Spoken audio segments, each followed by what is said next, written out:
கூட்டு வட்டி.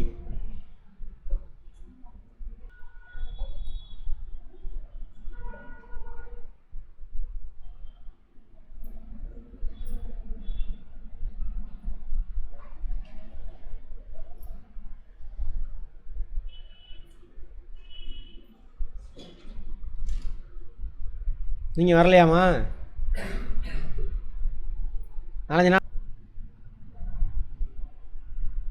நீங்கள் நேற்று வரல தானே? வரலன்னா புரியாது. அட்டன் பண்ணிங்களா? Compound interest.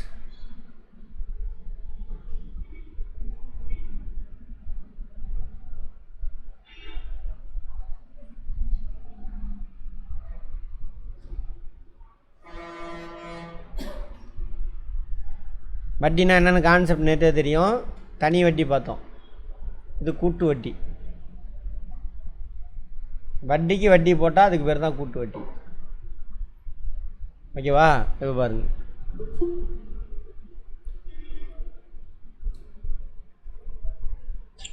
கான்செப்டை புரிஞ்சுக்கங்க.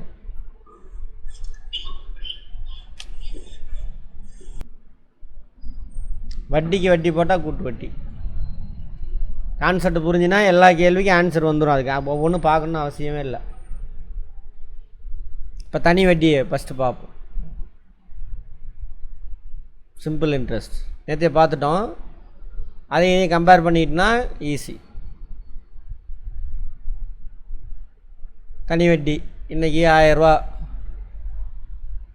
டெபாசிட் பண்ணுறீங்க பேங்க்கில், 10% இன்ட்ரெஸ்ட்டு. இன்ட்ரெஸ்ட் எப்போ கொடுப்பான் உனக்கு? இயர் எண்டில். ஓகேவா? இயர் எண்டில் 1ஆம் ஆண்டு முடிவில்.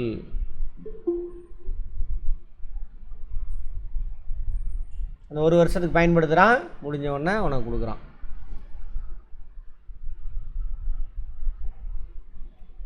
%10. அப்போ உனக்கு வட்டி எவ்வளோ கொடுப்பான்? 100 ரூபா. அப்போ உனக்கு கையில் எவ்வளோ கொடுப்பான்? 100 ரூபா.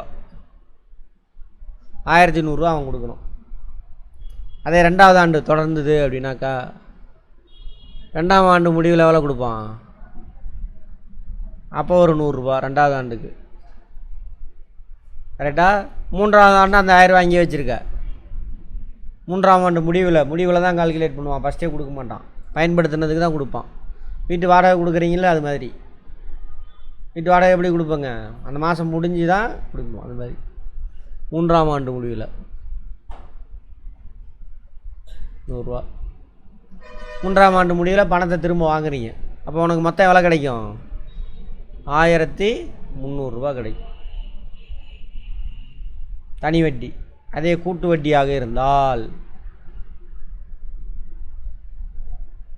கூட்டு வட்டி ரெண்டையும் புரிஞ்சிட்டுனா இவ்வளோ தான். அந்த ஃபஸ்ட்டு எந்த கான்செப்டாக இருந்தாலும் அந்த ஃபஸ்ட்டு 2 நிமிஷம் பேசிக், அதுதான் உனக்கு வழி கொடுக்கும். புரிஞ்சுக்கிட்டேன்னா எப்படின்னா உன் மூளை அந்த புரிஞ்சதை வச்சு ஆன்சர் கொடுக்கும். இப்படி தான் போகணும் அப்படின்னு சொல்லும். புரிஞ்சிக்கங்க, அதுதான் உனக்கு வழிகாட்டி. கேள்வி கேளுங்க அப்படின்னா என்னென்னு. Compound interest. அதே 1000 ரூபா காம்பவுண்ட் இன்ட்ரெஸ்ட்டில் நீ போட்ட அப்படின்னா முதலாண்டு முடிவில் உனக்கு 100 ரூபா கிடைக்கும். 100 ரூபா பேங்க்கே வச்சுருப்பான். 2ஆம் ஆண்டு முடிவில் அந்த 100 ரூபா அவனே தானே வச்சுருக்கான். அப்போ அவனே தான் பயன்படுத்திக்கிறான். இப்போ 2ஆம் ஆண்டு முடிவில் இந்த 1000 ரூபாய்க்கு 100 ரூபா. முதலாண்டு முடிவில் அவன் அக்கௌண்ட்டில் 100 ரூபா போட்டானா அவன் தானே வச்சுருக்கான். அதுக்கு 10%. 100 ரூபாய்க்கு 10% எவ்வளவு? 10. அப்போ 2ஆம் ஆண்டு முடிவில் உனக்கு எவ்வளோ கிடைக்கும்? தனி வட்டியாக இருந்தால் எவ்வளோ கிடைக்கும்? 1200 தான் கிடைக்கும். வெறும் 200 தான் கிடைக்கும் வட்டியாக. கூட்டு வட்டியாக இருந்தால் 1210 ரூபா கிடைக்கும். புரிஞ்சதா கான்செப்ட்டு? வட்டிக்கு வட்டி. அதே 3ஆம் ஆண்டு முடிவும் தொடர்ந்தது அப்படின்னா அசலுக்கு எவ்வளோ வட்டி? 100 ரூபா. அசலுக்கு 100 ரூபா. அடுத்தது இந்த வட்டிக்கு ஒரு 10 ரூபா. அவசரப்படாதீங்க. அடுத்து இந்த வட்டி இருக்குல்ல, இந்த வட்டி 2ஆம் ஆண்டு முடிவில் போட்டால அதுக்கு ஒரு 10 ரூபா. இந்த வட்டியும் 1 வருஷம் அவன் தானே வச்சுருந்தான். அவசரப்படாதீங்க.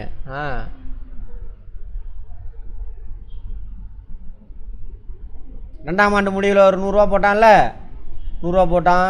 இந்த வட்டிக்கு ஒரு 10 ரூபா போட்டான். இந்த 110 ரூபாய் அவன்கிட்ட தான் இருக்குது. ஸோ 3ஆம் ஆண்டு முடிவில் இவங்களுக்கும் வட்டி போடணும். அசலுக்கு வட்டி, முதலாண்டு போட்ட 100 ரூபாய்க்கு ஒரு வட்டி, 2ஆம் ஆண்டு போட்ட முடிவில் போட்டால 100 ரூபா, அதுக்கு ஒரு வட்டி.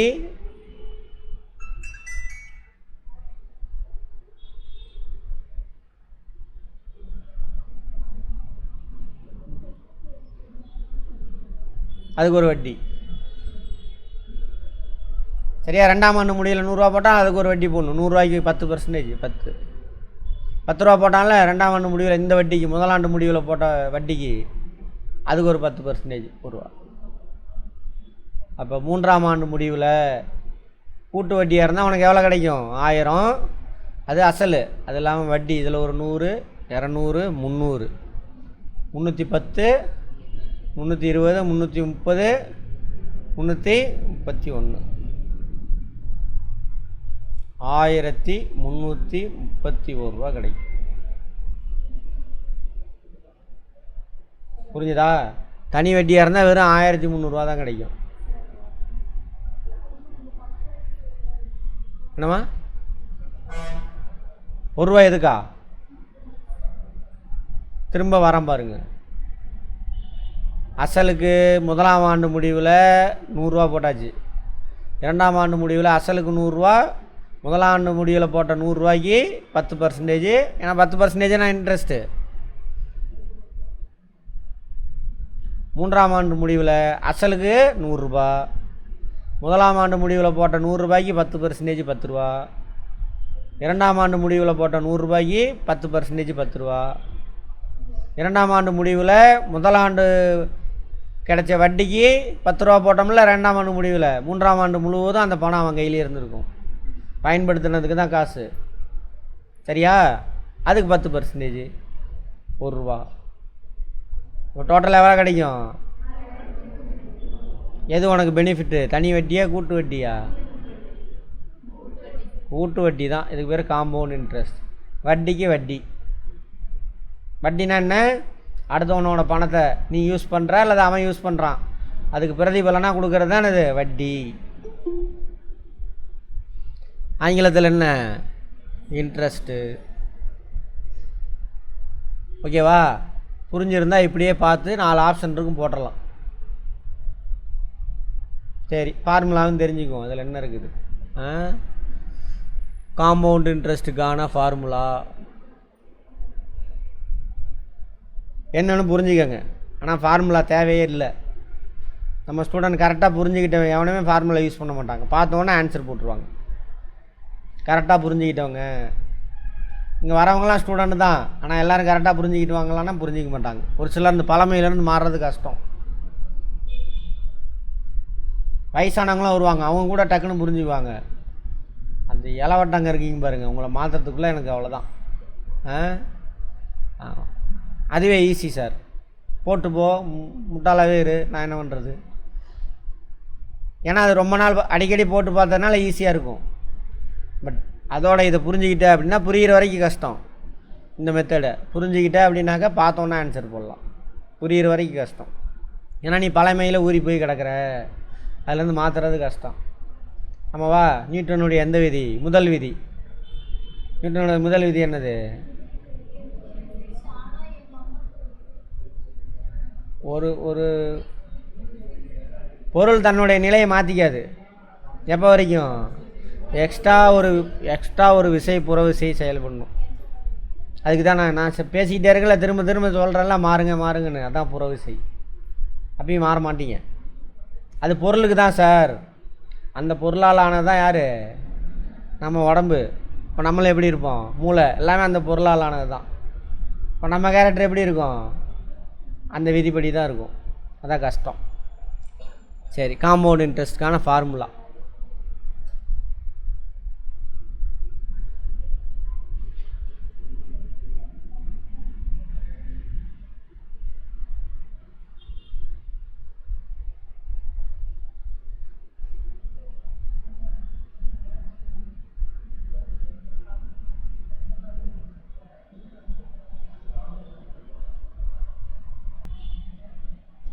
P into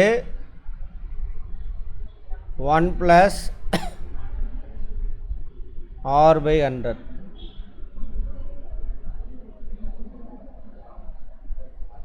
சரியா? Whole the power n. என்னன்னு பார்த்தோம், நம்பர் ஆஃப் இயர்ஸ். என்னென்னா எத்தனை வருஷத்துக்கு, இப்போ 3 வருஷம் போட்டோமா, 3 வருஷத்துக்கு. இது என்ன நடக்குன்னு பாருங்கள். பீனா பிரின்சிபல். இது கூட சரி கிடையாது. இதில் என்ன கிடைக்குன்னா காம்பவுண்ட் இன்ட்ரெஸ்ட்டோட உங்களோட அசலும் சேர்ந்து வரும். எவ்வளோ வரும்? 1331 ரூபா வரும். அதில் அசலும் இருக்குது, இன்ட்ரெஸ்ட் 331 ரூபாயும் இருக்குது. அதை பிரிச்சுக்கணும் நீங்கள், அவ்வளோதான் வரும். பீனா பிரின்சிபல். பீனா பிரின்சிபல். பிரின்சிபல் ப்ராக்கெட் என்னன்னு அர்த்தம்? மல்டிப்ளிகேஷன் அர்த்தம். பிரின்சிபலை இன்ட்டு 1 அப்படின்னு போட்டால் என்ன அர்த்தம்? பிரின்சிபல் ஒரு தடவை ஆட் ஆகிக்கும். ப்ளஸ்ஸு பிரின்சிபலில் இத்தனை பர்சன்டேஜ் இன்ட்ரெஸ்ட்டு ப்ராக்கெட்டில் தானே இருக்குது. பிரின்சிபலு ஒரு தடவை ஆட் ஆகிக்கும். அது கூட என்ன ஆட் ஆகும்? பிரின்சிபல் அமௌண்ட்டில் இவ்வளோ ரேட் ஆஃப் இன்ட்ரெஸ்ட்டு கால்குலேஷன் ஆகி இங்கே வந்துடும். இங்கே எத்தனை தடவை கால்குலேஷன் பண்ணணும்? ஒரு ஆண்டுனா 1, 2 ஆண்டுனா 2, 3 ஆண்டுனா 3. இங்கே 1 போட்ட அப்படின்னாக்கா 1100 வரும் ஒரு ஆண்டு முடிவில். 2 போட்ட அப்படின்னா 2 ஆண்டு முடிவில் எவ்வளோ கிடைக்கும்? 1210. இங்கே பவரில் 3 போட்ட அப்படின்னாக்கா 3னா நடக்கும், இது அத்தனை தடவை அப்படின்னு அர்த்தம். இது அத்தனை தடவை நடக்கணும். எல்லாம் கால்குலேஷன் ஆகி வந்துடும். புரிஞ்சுக்கோ, மனப்பாடம் பண்ணாதீங்க.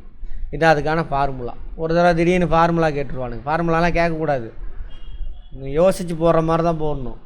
இப்போ போய் கொஸ்டின் பேப்பர் செட் பண்ணுறவனால அந்தளவுக்கு இதாக இருக்கிறானுங்க. குவான்டிடேட்டிவ் ஆப்டிடியூட்னா என்னென்ன தெரியாமல் போய் எடுக்கிறானுங்க. மேக்ஸ்ன்னு நினச்சி அல்ஜிப்ரா லொட்டு லூஸுக்கெலாம் கேட்டு விட்றானுங்க. அதெல்லாம் கேட்கவே கூடாது. இது குவான்டிடேட்டிவ் ஆப்டிடியூட் பார்த்து ஷார்ட்கட்டாக எவன் போடுறேன், அதான் மேட்ரு. சரி, இதுதான் இதுக்கான ஃபார்முலா. சால்வ் பண்ணிட்டு வரீங்களா? அடுத்து போகலாமா? Compound interest over. சரி, நீங்கள் இப்போ ஒரு 2 சொல்கிறேன், சால்வ் பண்ணுங்கள்.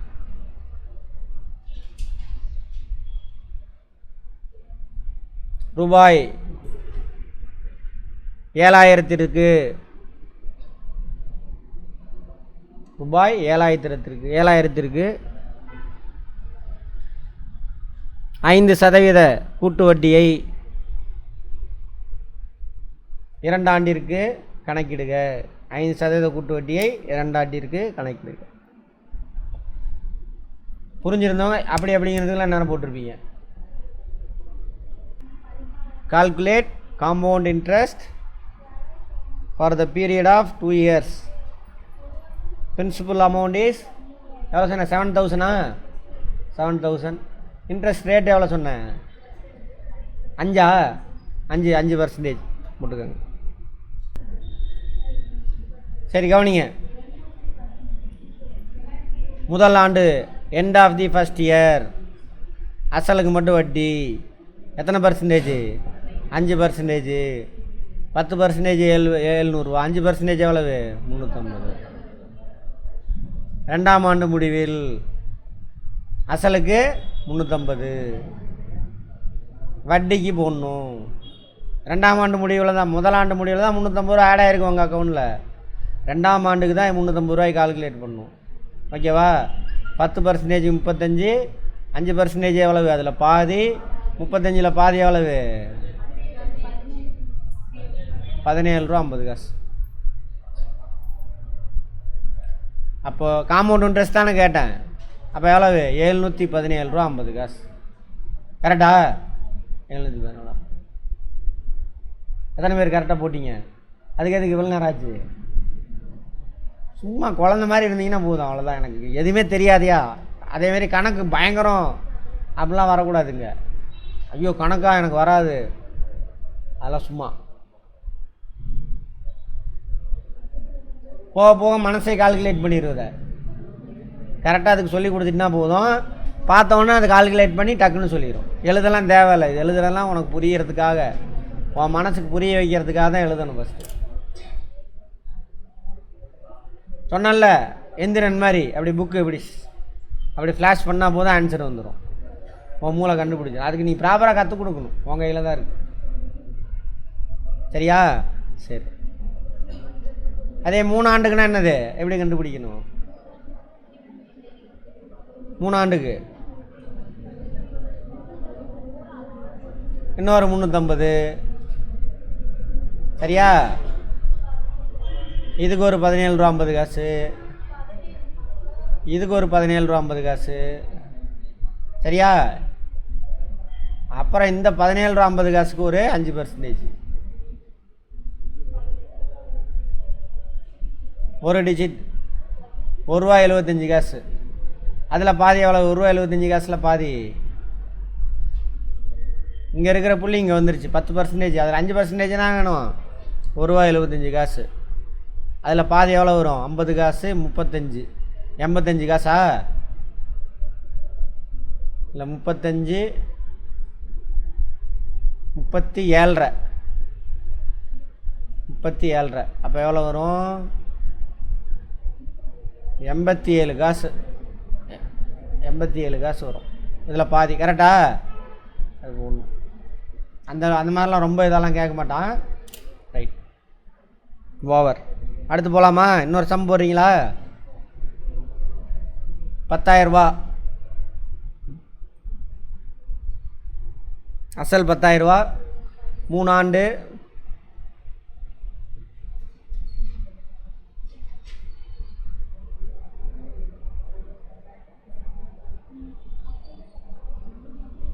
%10 கூட்டு வட்டி.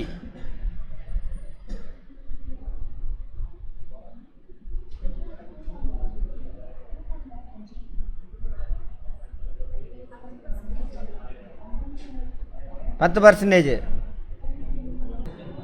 ரைட், கவனிங்க. 10,000 ரூபாயா அசல்? 10% முதல் ஆண்டு முடிவில். நல்லா புரிஞ்சுக்கணும். அதெல்லாம் விட்டுடுறோம், அதுதான் பிரச்சனையே. End of the first year 1000 ரூபா. 2ஆம் ஆண்டு முடிவில் end of the second year. அசலுக்கு 1000 ரூபா, வட்டிக்கு 100 ரூபா. தேர்ட் இயர் 3ஆம் ஆண்டு முடிவில் அசலுக்கு 1000 ரூபா, இந்த வட்டிக்கு ஒரு 10 ரூபா. அப்போ டோட்டல் எவ்வளவு? ரைட்டு, அதே போடலையா? சரி, அசலுக்கு ரைட். இந்த 1000 ரூபாய்க்கு 100 ரூபா, இந்த 1000 ரூபாய்க்கு 100 ரூபா.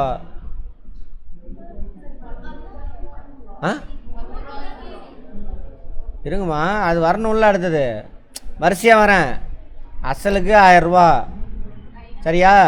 இந்த 1000 ரூபாய்க்கு 100 ரூபா, இந்த 1000 ரூபாய்க்கு 100 ரூபா, இந்த 100 ரூபாய்க்கு 10 ரூபா. அப்போ எவ்வளோ வருது? 3210. 310. 3310. அதான் கூட்டு வட்டி. கஷ்டமா? ஆமாம். ஃபார்முலா படி ட்ரை பண்ணுங்கள். அதில் காம்பவுண்ட் இன்ட்ரெஸ்ட் இருக்கும். அதை நாளைக்கு கால்குலேட் பண்ணிட்டு வந்துடுங்க. சால்வ் பண்ணிவிட்டு வாங்க. அடுத்து போகலாம்.